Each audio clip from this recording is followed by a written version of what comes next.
High Raiden, high sector. 1, 2, back.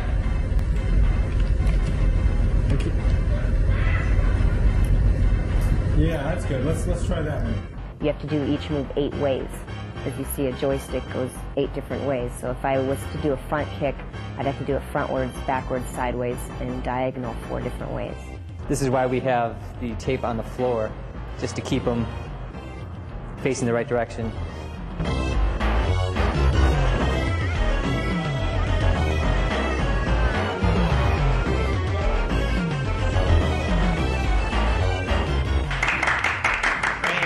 Here's the camera that takes in the signal. We run signals into our beta cam recorder, and we also run a signal here into our PC. And then on our PC here, we have one of our boards connected to that. And also, this is where we do the actual grabbing of frames to be digitized.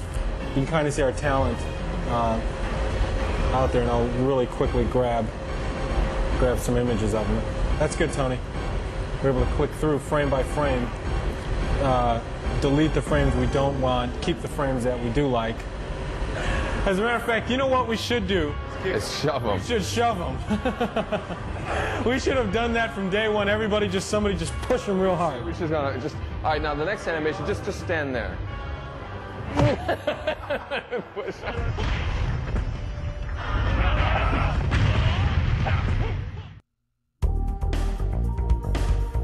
The day that we spend filming is probably, like 2% of the entire amount of time that has to be devoted into doing it. Once we get the digitized image, it's a lot like painting. And right now we're going through a process where we sort of filter the images through. We'll grab the image and Steve Baran will start and do some Photoshop on the guy, and then we'll hand him over to Tony, who does some touch-up. And then it gets passed over to me, and then I do some of this more detailed touch-up, and then I give it back to Steve, and he kind of separates the different colors and creates the different palettes, and then we give it back to Tony, and he does the final touch-up and stuff and gets it ready for the game.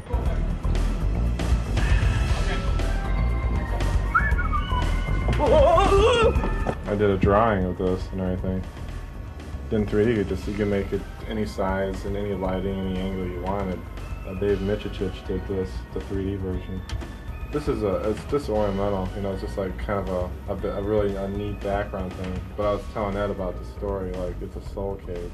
I'm working on a friendship move for our Shigoro character. That's her tentative name. She doesn't have a real name yet. Her move is she's going to turn around and she's going to pull out sort of plates and little sticks, and she spins the plates and the sticks and balances them on her hand, and she does this with her back towards you.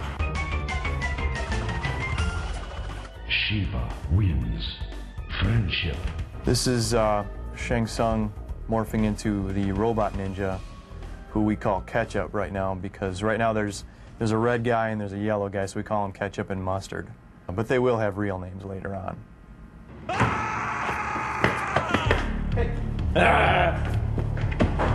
And then you know what? And then we can give them numbers, so it'll be poop on you too, Right. Whatever can possibly happen in the game, I have to program the game to be able to do that. As you play the game, when you first start, the computer's very dumb. It'll just stand there, it'll let you beat it up. And then as you fight the second guy, it'll get a little smarter, and then the third guy a little smarter. And it has to be progressive. It has to be something that's, a smooth increase in the difficulty. Because if you play the game the first time and the computer kills you, you're not going to want to play it again. There's comfort in knowing that the other person is doing their job beyond your expectations. The good thing about working with that is you can hand them some artwork, and you can, you'll see it in the game pretty quickly. Time! You tell me time! 1 second. Well, we test the games. When it comes close to the time that the game is done, they have us come in and we just play it. We play them all day long and look for bugs. The difference between Mortal Kombat 2 and Mortal Kombat 3 is that they added a run button, and when you use the run button, it makes you aggressive towards your opponent. You're gonna have to keep on using the run over and over and over to attack your opponent. What we're gonna show you now is a few simple combos that'll get you started playing. A lot of characters have a simple combo with kicks, which usually involves three presses of the same button.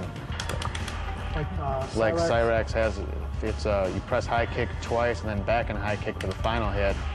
He does 3 hits and knocks the opponent away. My favorite move would probably be Kano's chokehold. It'll be down towards low punch. One of my favorite codes is disable blocking. Each player presses block twice when the code things come up on the screen. And it turns off blocking, so you can't be a defensive player. You have to play offensively or you're going to lose, because there's no way you can block anybody's hit.